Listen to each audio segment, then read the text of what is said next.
Hello, and a very warm welcome to another edition of the Irish Angle on Jump To It. As usual, I'm joined by Emma Nagle and Johnny Ward, and we're going to have a look at over all the things that are happening in Irish racing and abroad over the last week or so. I've been away myself for a couple of weeks in Spain. I'm actually still in Spain as we speak.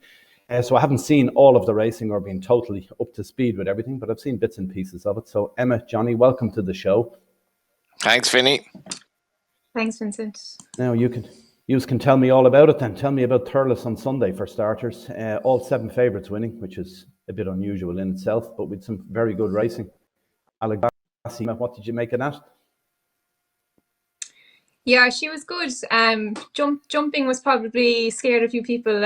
Paul was lucky at the first. He threw a bit of a wild jump, and he did miracle landing to stay on. In fairness to him, but yeah, she was very impressive. When you look at her, like, it's kind of hard to believe she's even a mare. She's a big, powerful, like, lining up against the rest of them. She was towering over the rest. So but look, she's gone into a crazy price now for the Mare's Chase after that. You'd think maybe even at her jumping, she probably shouldn't have been shorting much, and the opposition she was facing, she probably had every right to do that to them if she's going to be the quality that everyone's talking about. But she's definitely a mare. I really like her. I wouldn't be probably too overly worried about her jumping myself. I just think she's probably a bit brave. She can kind of just fling herself at one.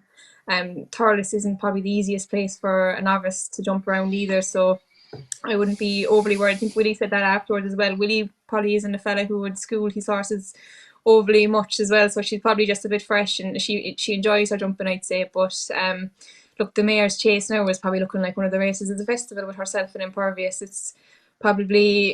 It's not everyone's cup of tea now, because those 2 mares will probably have a real chance if they were going to take up their place in the Turners, for example. So yeah, no, it's kind of a bit of a talking point now at the moment, the Mare's Chase, whether it deserves its place at the festival or not. But yeah, you can definitely see the reasoning behind it, because mares at those levels, maybe they should be competing against the boys. Yeah, I'd agree. And the interesting thing for me with Allegorie De Vassy is it was a miracle that she survived the first fence error. Well, Paul Townend did a miracle getting back into the saddle and everything else. There's an image of it, as you can see, some way after the fence, and he's still hanging over the neck. If she'd have unseated him there at the first, she'd be 10-1 for the Mare's Chase. He hangs on, and she's 7-4, joint favourite at the minute with Impervious. As you say, it is interesting now that you've got 2 of our top novice mares looking like go for the Mare's Chase rather than the novice race. Johnny, what do you in Cheltenham generally? It's becoming a bit of a mess, some of those races, too many options for too many horses. Yeah, and I think since we were last on, Vinny, the big talking point was the drop in Cheltenham entries from 5 years ago for the 10 races, where more is less, really. If you look at it, they've obviously expanded the race meeting to include these mares races that I've never been a fan of. I think mares taking on geldings is a real sort of passionate sort of talking point and focal point of racing in general, flat and national hunt, and they're kind of diluting that now by having races like this. To be honest, like Allegorie De Vassy taking on Impervious, that's grand, but I mean, it doesn't really mean that much to me when they could be taking on horses, as Emma says, in the Turners. Allegorie De Vassy, I was just thinking before the race on Sunday, she'd jump 14 fences, and if you're backing a horse at 1 to 10, what are the odds she jumps like every fence to the power of 14, in the sense of, so like 1.001 or something, that she gets over every fence, and she gets to the first, and she's only a horse who jumped fences once. As Emma says, Willie doesn't overschool his horses, and if you're taking the short odds, I think if you lay her, you're a little bit unlucky, because there's always a chance that something goes wrong. She's very, very she's a sort of a flamboyant horse, the way she jumps, and she looks really, really good. But the thought of her taking on Impervious, that might get me excited around Thurles, but shouldn't get me excited around Cheltenham per se. And the drop in entries from 5 years ago for the corresponding races, I know Kim Bailey's come out and said that it's to do with early closing races and yada yada, but for the 3 top trainers with entries to be Irish, Willie Mullins to have 3 times more than anyone else, and for Nicky Henderson to be saying Cheltenham is no longer the be all and end all. I mean, this should be this should have so many alarm bells in British racing. Cheltenham is no longer the be all and end all. Like that. It's like the Catholic Church saying that they no longer really believe in Christianity. I mean, what is that? Like, I can't get my head around it. And as you know, we've seen then that I think they're trying to bring in they're bringing in a rule now where you have to have a certain amount of runs to get into handicaps, which is probably trying to stop the likes of Estate Man, winning this year, winning these lightly race horses. So I actually thought that was really sad to see what Cheltenham is becoming. Partly is the nonsense of the 4-day festival, in my view, where they've filtered it out such that the strongest are getting stronger, and it's a roundabout way of answering the question. But these mares races wouldn't be for me at all, as much as these are two very good mares. Yeah, fair enough. The other thing for me is Allegorie De Vassy. Thurles is not the perfect place, I wouldn't have thought, to be sending a novice that's going to go to Cheltenham in whatever 6 weeks odd time. They're very small fences. They're very different fences to Cheltenham. I can see why a horse might take a chance at a Thurles fence rather than a Cheltenham fence, where you need a lot more respect for them, you'd imagine, because a similar error, I don't think Paul Townend would have survived it. The other thing is then we had the big race there, the Grade 2 with Fakir Didiri's winning. Auton Calours, very unlucky, would have won, no doubt about it. And then with Chacun Pour Soi in the same race, very disappointing again. Emma, what did you make of that one? Yeah, I mean, I thought Brian Cooper, in fairness, and he gave Auton Calours, kind of produced him just perfectly at the right time, and it was a funny fall he got. Like, I mean, he seemed to jump the fence perfectly and just kind of buckled afterwards, kind of a bit similar to Galopin Des Champs at Cheltenham last year, I thought. Look, it was a good race. Chacun Pour Soi was obviously the big disappointer. Jumped badly early on, and he just went out like a light, whether it was not staying or he probably just looks like a horse who probably isn't all in it anymore. Where they go with him now is kind of anyone's question, whether they'll retire him maybe or give another go at 2 miles. Not too sure. He has entries and kind of nearly everything at Cheltenham, but can't really see him heading to Cheltenham on the back of that run.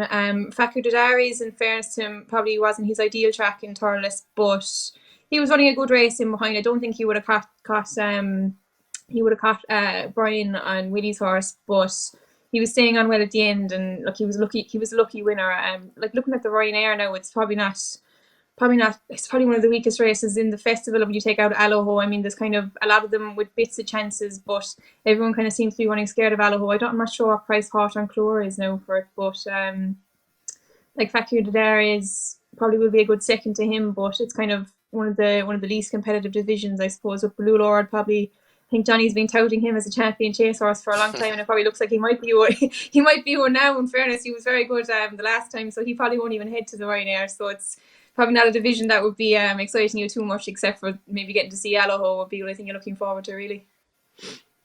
Yeah, the big question is there, Chacun Pour Soi, do they retire the horse? You'd have to think there's hardly much scope to keep him going at this stage. I don't think he's certainly not good enough at the top 2 mile level anymore, not what we've seen in the last 18 months from him. He was fabulous in his early career, but then even travelling doesn't work for him. He's done nothing every time he travels abroad, so it's hard to know where you go there. I think retirement is probably the answer. The other one then for me was the Hunter Chase on the card. We had Billaway, who's one of the best Hunter Chasers we've seen in recent years, won at Cheltenham, won at Punchestown, and he gets beaten 20 lengths on the seasonal debut by Fernslock, David Christie. What do you think of this, Johnny? This is a new man in this game, isn't it, David Christie, with these younger horses as well going hunter chasing, which is quite unusual. Normally horses go to that particular discipline towards the end of their careers rather than at the start of them. Yeah, I think, to be fair to him now, he's a horse that definitely could translate to conventional fences, because, Billaway is one of the better hunter chasers I've seen in my lifetime. He can hit a flat spot in these races, and he was beaten in the corresponding race last year, but at the same time, he absolutely hammered him. And David Christie, I think he's up in Fermanagh, is obviously well known the point-to-point game. And I do think trainers like this and racing backwaters are great for the game. And I mean, he's going to go to Cheltenham now with, he's going to be one of the bankers of the week, I think, with a performance like that. So lightly raced, nice pedigree as well, and a brilliant performance. And yeah, it's great. It's good to, I don't think anyone thinks Willie having so much dominance at Cheltenham is necessarily good for the game. And to have someone like David Christie with the big contender is good. And if I owned him, I'd be trying to find out what handicap mark he could get as well down the line. Yeah, he could be a fair performer, as you say, in conventional races. He could be potentially in 2 or 3 years' time. He could be a Gold Cup horse. You'd never know. Certainly, a Grand National would be another option somewhere down the line. Look, talking about Grand Nationals, they're going to actually skip Cheltenham, I think, is what he was saying afterwards. Oh wow! They don't want to run him off his head. He's young. I think he's still a young horse. He's only 6 or so, is he? But I don't think he wants to blow. He doesn't want to blow his head, I think he said after the race. But he has other good horse yard to take on these big races anyway. So he's really a man going places in this Hunter Chase division. And we've got a big meeting in Gowran Park on Thursday, Thyestes Day, which is always a fantastic day's racing. And a number of Grand National winners have won that Thyestes Chase down the years. We 2004 Hedge Hunter won it, 2005 number 6 Valverde. This year doesn't look quite as good a renewal in my book anyway, as Scarty tops the weights with the declarations this morning. Emma, have you had a look at these declarations for the Thyestes Chase? What do you make of the race? Yeah, we're just getting the declarations out this morning, I think. I kind of looked at the race before, and I was liking Franco de Port, but he doesn't seem to have been declared by Willie this morning, so which is a bit of a surprise. Right, yeah. Iscari at 10 for Gordon is obviously not a fancied one. He's probably a lightly enough raced horse for a 9-year-old. But my worry with him is when he's been kind of tried in these big handicap fields, he doesn't seem to run to his kind of best of his ability. You'd wonder, does he have the guts for it maybe? Just looking through him there now. Pencil Full of Lead is probably another good one for Gordon. He was a very promising novice coming through, but I think he missed the majority of last season when he fell in the graduation chase behind L'Impresse. He must have got a bit of an injury there, but he's probably one coming into it maybe unexposed. He could be kind of a progressive horse in the field. He is a 9-year-old, but he's just coming off the back of his novice season, I suppose, and he was a graded winner over a fence as a novice, I think. Rob James is riding him, taking a good £7 off, so he's probably one who could throw his hat right into the ring. And to see who's Paul. Willie doesn't actually have his riders declared as of yet, but Captain Kangaroo is kind of a bit of a cliff horse for me. I probably followed him since he beat Kilcrut in that Clonmel bumper, and hasn't had too much glory since. But I thought he was very very progressive looking when he won the Cork National at Mallow, and his jumping that day was brilliant. It's hard to believe he's failed to complete twice since. He's off a featherweight here, I think 10 stone 7. He might claim off that maybe. I think Kieran Callaghan won the Cork National on him, so if he gets up, and we don't have the riders yet, but he's probably a horse who could run a big race as well. Track will suit him. I think he was second in a novice chase at Gowran before. Soft to heavy ground won't be an issue, so he could be one maybe at a bigger price who could run a big race as well. Yeah, I like the look of him. An early casualty the last twice. He certainly was very impressive in Cork. I thought he jumped fantastic that day. He's one for me off a lightweight, but it's a tricky race. But it's a great card in Gowran Park. We've got the Galmoy Hurdle there, T Hupu, who beat Classical Dream and Honeysuckle the last day in the Hatton's Grace. We've got Long, who won the Thyestes last year, is also in that. Then we've got a novice chase with Sir Gerhardt. And the interesting thing for me, I don't know why this is the case, but the bumper has 9 runners in it. It's Willie Mullins' local track. He's won the race 9 times in the last 15 years, and he didn't even have an entry this time. No runner for Willie Mullins. Anyway, Johnny, what do you make of that meeting? Thyestes, is that one of your favourite meetings of the year? Yeah, I great memories of being involved in Operation Houdini. Emma I remember well, and I was going out with a girl at the time. He ran in the Thyestes. He was quite well fancied, and of course, being the absolute slob that I am, I don't drive, so she was driving, and that turn off in the road where you have to exit the motorway to go to the Kilkenny Waterford direction, we missed that, so we went right instead. Like, it must have cost us about 40 minutes.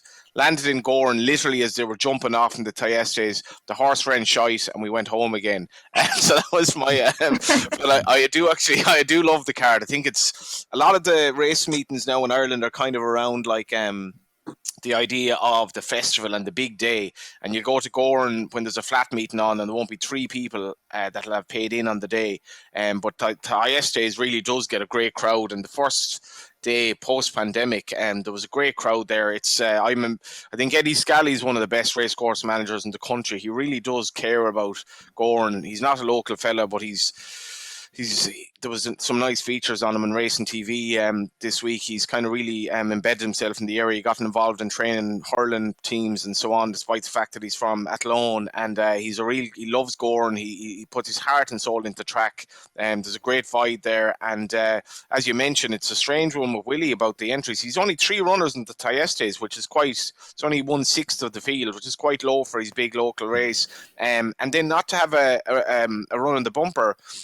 Often that's a bumper with very, very good winners, Vinny. And the Cheltenham bumper this year is strange because we had an impressive winner Saturday of Willie's that probably beat very, very little. And all of a sudden he was catapulted into hot favour for the champion bumper. But the Thyestes is a fantastic day, real old school kind of meeting, a real rural track. And I'd highly recommend it for anyone who hasn't been. Yeah, Johnny, I think... was that the day on his own when the Thyestes? Was it that Operation Houdini man? It could have been. I was on my own run home anyway. Yeah, I think the Bishop Moody was in that. He fell at the 3rd class. We got the day off school, so we were all there. Yeah, on his own, won that race twice, as far as I remember. Yeah. But saying if you do go down to Goran, it's fantastic for the racing, but it's also brilliant for the golf. If anyone plays golf and you haven't been there, it's a track well worth playing. Really, really good. One of the better golf courses in the country, I would have thought. Fantastic place, great facilities. Should be on Thursday. That's the other thing. Other things we might just basically touch on here. One of them is there was some rumblings during the week that some of the race courses aren't too happy about their new media rights agreement that was right. Some of the smaller tracks seem to be the one giving out a little bit about the transparency over what exactly the deal is and then what their share of it will be. I think it's a difficult area here because the tracks, I think, get a great deal out of media rights. Overall, they're getting fantastic money. It's 40 million a year. Well, the guts of 40 million a year. Racing Ireland does cream a little bit off there. But the vast majority of it goes to the tracks, and some of the smaller, through all the recession years and everything else, they've all survived. All their managers are still intact, and no one ever loses a job in that particular position because the money keeps rolling in. You're talking about 60 odd grand a day every time they hold a race meeting, even at a minor race course. I think it's great money. I think, Johnny, can you see why they're grumbling? Yeah, I got to be honest here now. I don't really know the nuances of who's giving out, why they're giving out, and you have a situation where HRI is obviously negotiating on behalf of the racecourses, despite the fact that HRI effectively owns some of the racecourses. But I think my bottom line with this is HRI seems to get a really good deal for the race courses. I mean, I do bits of work for HRI here and there. I'm not going to slate HRI here, but HRI makes mistakes. It's been badly run down the years, but as far as I can see, I don't know how the race courses, the money race courses get for media rights is absolutely staggering. They'd all be basically broke and they'd all be bankrupt in the morning without it. It's staggering money, really. Now, the flip side of this is it's so big now that a lot of the race courses don't really care if you go racing anymore, and a lot of the meetings are kind of soulless. They don't really care how many people are there, who's paying in, yada yada, because people are watching at home, and you have the media rights money, and that's just the way it is, I guess. But I generally think HRI gets an awful lot of money for the race courses, without which they wouldn't be able to survive. Yeah, I query that somewhat, in the sense I agree with you totally in what you're saying, but I do think there's a longer term issue for the industry when they're so dependent on the media rights, and there's a disconnect between the race courses and the industry as such and its core audience, because they're not bringing new people through to follow the sport going forward. So I can see somewhere down the line you get to a stage where the media rights money will dry up because there isn't that many people watching the racing on TV or going into the betting shops to bet on the product, because we've had a disconnect with those people. We've lost a generation here with it. And I could see certainly down the line problems in this area. What do you think, Emma? Is it?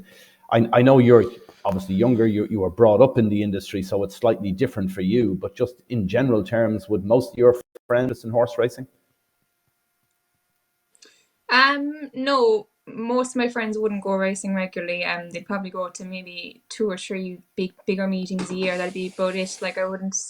Not many, I suppose, people my age would be going to kind of the Thurles and the Thursday probably work, but even at a Saturday meeting in Mallow or anywhere, there wouldn't be many of my age really there. But at the same time, when you go to the big meetings, you can see the interest among the younger people. Like a lot of, when you go at Dublin Racing Festival, for example, there's going to be a lot of probably 20 to 30-year-olds there who have got a massive interest. But I suppose if you're you have to entice them a bit more to go to the smaller meetings and not just the big festivals as well, because I think probably young lads more so than young women, probably maybe due to the gambling side of it, they're probably more into that than the girls would be. But they do have an interest in racing. I mean, look on Twitter, like the amount of young lads who follow the game every day, watching nearly every race that's run. It's kind of, just a lot of sports don't get that kind of following, but it's getting them racing is probably the big thing. Because obviously the tracks are getting a lot of money from the media rights, but having the atmosphere at the race meetings, and you kind of build a lifelong following when people are actually going racing rather than watching it on the telly, because it's easier to kind of fall out of it, I suppose, when you're only watching from afar. But if you actually get stuck into the nitty gritty of it, that's when you kind of become a lifetime fan, probably similar to the football or anything. People who go every week are obviously much more invested than the people who are watching watching the 3 o'clock kickoff on a Saturday. It's kind of comparable to that, I would say. So yeah, no, it's definitely getting the kind of younger audience to the everyday meetings, I suppose, not just the big festivals, is definitely something that racing needs to be working on. Yeah, that's the thing as well. Leopardstown, this Dublin Racing Festival, they'll get probably somewhere in the region of 12 or 13,000 people there each day, which is great. And an awful lot of them will be younger people, which is fantastic. Leopardstown seems to be that a little bit better than most of the other tracks. Certainly Thurles on Sunday, I saw some images from there, from the parade ring, from the betting ring. I would have been the youngest one there if I was standing in the betting ring in Thurles. A lot of very elderly people there. And standard thing is, you go to Clonmel, you'll see exactly the same. Even Thyestes Day, Oaks and families there, but the majority of people are older who go. It's traditional. That's what it is, a tradition in those rural areas as well. But you take the likes of Leopardstown, yes, they're attracting a younger crowd, but like, how many of them are younger? How many would be under 30? Maybe there's 8 or 10,000 of them there. That's it. That's probably the pinnacle of interest we have in this country at the moment of people under the age of 30, is probably in the tens of thousands rather than the hundreds of thousands, which it would have been 30, 40 years ago. So I think there's definitely a lot less coming through. Certainly there's more opportunity for them with meetings like the Dublin Racing Festival, which is fantastic to attract a younger crowd. We do need to try and get them out at the other meetings somehow, and it's how do you do that? And that seems to be the problem. And I think maybe the fans sitting on their hands because the money's already coming in through media rights. They haven't been too hard pushing to try and get those bums on seats, which is what I think. It's not something we'll sort today, but I think going on over media rights, if that does start to dry up on them, where do they turn next? And maybe they have a little bit of a disconnect with their audience. Okay, and just to wrap up today's show, we'll get Johnny and Emma to each give you a horse to follow for the coming weeks from what they saw recently. Emma, have you a horse for us? Yes, it was one I actually backed at Navan on Saturday, was it? Dropped the anchor. JP McManus horse drifted before the off. Probably shouldn't have backed him. He was behind HMS Seahorse off 135. I'd say he's probably target now would be the Ladbrokes Hurdle at the Dublin Racing Festival. He won it, was it 2 years ago, off 131. So if he gets dropped a few more pounds, he'd be nearly back down to his winning mark again. Thought he was given a fairly tender ride. If you watch it back, you might be able to see the same thing as me. So yeah, he'll be one I'll definitely be watching out for if he shows up at Leopardstown in a few weeks' time. Very good. Never a good policy to back a drifting JP horse, but there you go. Maybe the next day you get all your money back. Johnny, what do you think? Did you find one for us? Sure, I don't know. I wasn't sure. When you're getting bigger odds, does it not make it more an attractive bet? Is that not the whole point of this? You assess what price a horse should be. He runs in his merits, and then you get bigger odds, and you have a bigger bet or not. My horse actually won. Normally, I'd be given the type of horse. I got an eye catcher like that's owned by JP McManus or something like that. But I'm actually going to give Real Appeal, who won the kind of the rated race at Dundalk. He beat San Andreas by a length and a quarter, and he's not long with Ado McGuinness, and I'm quite friendly with the connections of the Shamrock Thoroughbreds and some of the syndicate that have horses with Ado, and they're having a great time of it of late. This horse, as I said, kind of likely enough race in terms of just for Ado McGuinness anyway. First runs leaving Jessica Harrington, and one with plenty in hand, really. By all accounts, Adam Caffrey, very, very impressed with him, and nice horse going forward. It'll be interesting to see wherever he goes next, but I think they're going to have a lot of fun with him. Great stuff. Well, look, we'll wrap it up there. Just one thing for all of our watchers, anyone who's still watching.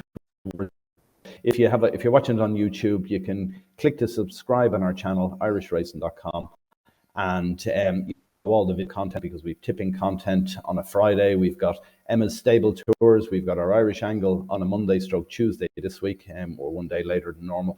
But content, and hopefully you'll stick with us on irishracing.com. Thanks for joining us. Thanks Emma and Johnny for your contributions today. See you next week. Bye for now.